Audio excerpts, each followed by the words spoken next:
So, the Blue Kit contest of candy has been going on for 3 years now. In the previous 2 years, the contest was based on a Blue Kit game mode called Candy Quest, where you answer questions to open pumpkins and earn candy. In 2019, the contest was just whoever could earn the most candy in a couple of weeks.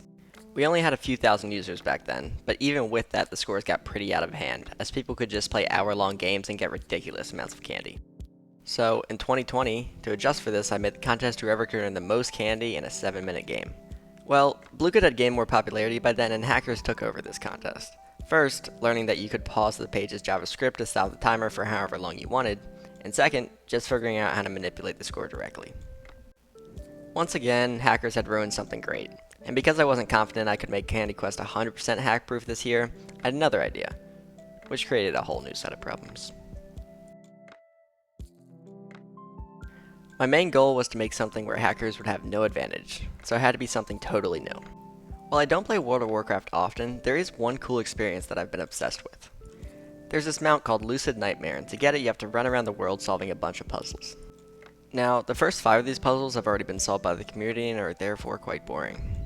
However, for the last real puzzle you have to fly to a tomb in the Mists of Pandaria expansion where you click a urn to enter the Endless Halls. This is a maze of 64 randomly generated rooms where your goal is to collect 5 orbs and deliver them to certain spots in the maze. But what makes this maze great is that there are a few tricks that make it very difficult to map out and traverse. The Endless Halls took me about an hour and a half to complete, making a really awful map to help me track where I was. I did have a lot of fun doing this maze though, and thought that more people should get to experience something like it, but perhaps a slightly harder version. So, for the contest of candy I decided to create my own version of the Endless Halls, adding some extra features and increasing the number of rooms. I went ahead and created the map in Paint, as you can tell, mainly by just drawing a bunch of lines around a square grid. This way everyone has the same map, and no one gets lucky with an easy randomly generated map. Now, the way these mazes work is with 4 main tricks, all of which make it harder to map and track where you are. The first trick is the use of side portals. To understand this, I've cleaned up the map and added the spooky ghost to track where a player is. Now see, instead of solid walls on the sides of the maze, we mostly have portals. You can see when a player enters one side, they teleport to the corresponding colored portal on the opposite side. Next, middle portals make it so not every door in the middle of the maze is real either. There are 5 portal doors that will teleport you to a corresponding portal in a different part of the maze. Now the next one's a bit confusing, but basically the player will never see a room with 4 exits. When you enter a 4-way intersection, you will only have the chance to go to the door across the room. This means if you enter from the bottom, the only 2 doors are the top and bottom doors. If you enter from the side, the only 2 doors are the left and right doors. And finally, 3 of the rooms aren't rooms at all. Once you enter them, you are randomly teleported to another room in the maze, which can be extremely confusing. Now this map is hard to follow itself, but all the player gets to see is this. Pages and pages of randomly assorted doors, with no indication of when they go through a portal or teleporter room. The way you escape is you go through the maze and collect 5 candies, but you can only hold 1 at a time. For each candy you have to take it to the exit and drop it off, and once you have all 5, the exit door appears. Now to transform this into the contest, we did a race to see who could escape first. I threw together a quick leaderboard so we could also track how many candies people had turned in real time. So finally, on October 24th at 3 p.m., the event began, and the leaderboard started to fill up.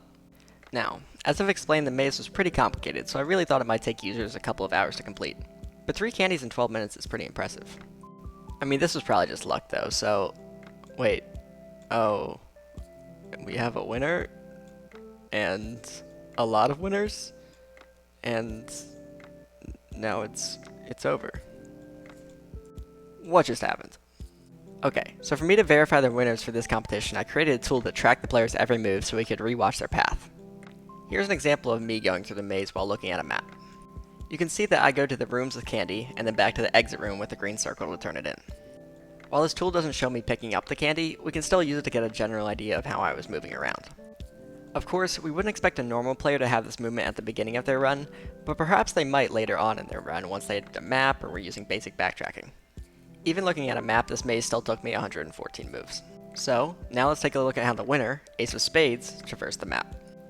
I set the playback speed to be a bit faster, and we can see that as expected they move around quite randomly at the beginning.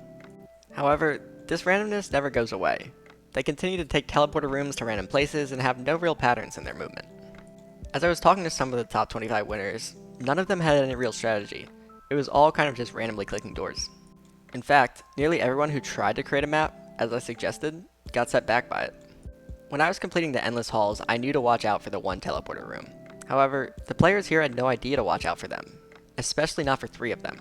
In fact, these teleporter rooms probably supported random movement because they helped you get unstuck from different parts of the map. As a result, Ace of Spades got lucky and finished in 360 moves. But if we look at another player, named Ryan, they got way less lucky. See, there was one more thing I didn't take into consideration. In my last event, Pokemon Are Cool, we had around 1,200 players. However, for this event, we had a little over 10,000. This meant that it was way more likely for someone just to get lucky. Perhaps if the users had known how the maze worked, then on average it would be faster to create a map, but because there were so many people, there was always going to be at least one that got lucky. Ryan just happened to be on the other end, and if we skip to the end of their run, we can see that they opened over 1,800 doors and still only got 4 candies. Now, we can still give a little credit to Ace of Spades because they did seem to be able to avoid the same area as well. Right now we're watching Lord Kronos' run, and we can see that they certainly failed to do this. I'm really not sure if they were trying to use a bot or something, but this goes on for over 1,800 rooms, and they turned in 0 candy. So as we can see, all of the results were legitimate, and I probably should have seen them coming. But let's do some math.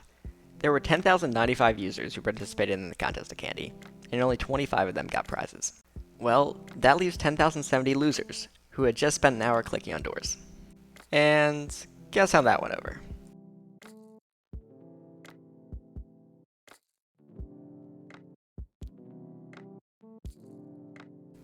We eventually had to lock the channels to stop the spam, but that didn't stop hundreds of DMs.